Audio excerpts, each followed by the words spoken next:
So you get in your car, you put your key in the ignition, turn it, and that's what you get. Nothing. Okay? All you hear is a clicking or just, very light flashing, or maybe nothing at all. What that tells you is your battery is either dead or the connection is not tight. Let's go take a look. All right.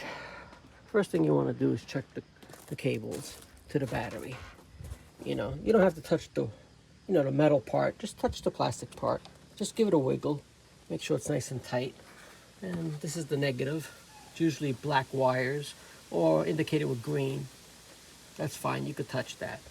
The hot one, you don't want to touch that while you're touching something like the negative or a ground, which is metal parts. So just use one hand. So far the connections are good. So you have a few things you can do. You get a jumper from somebody else, or you get one of these portable ones, which I have. And I'll turn it on. Make sure it's fully charged, else it won't work. So this one's telling me it's 98% charged. And it's straightforward. You have your alligator clips, red to the red, black to the black wire, which is the neutral. Okay, you do one at a time. So only use one hand so I can film this as I'm doing it.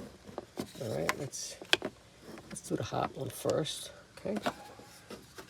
And then the neutral, negative on here. Just make sure that it's holding on good.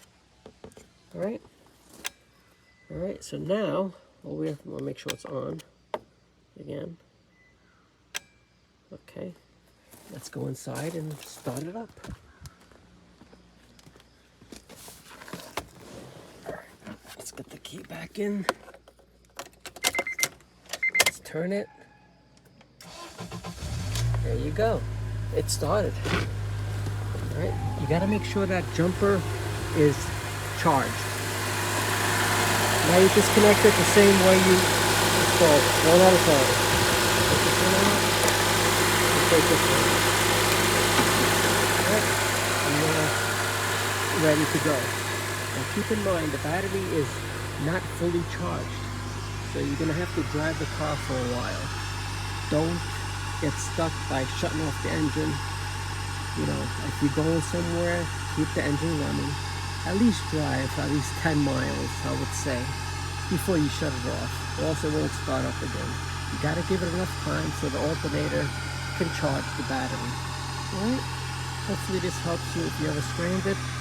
Get one of these portable chargers, booster, jumpers, whatever they're called, and keep it in your car. Make sure it's charged fully so you have it in the emergency. Thanks for watching.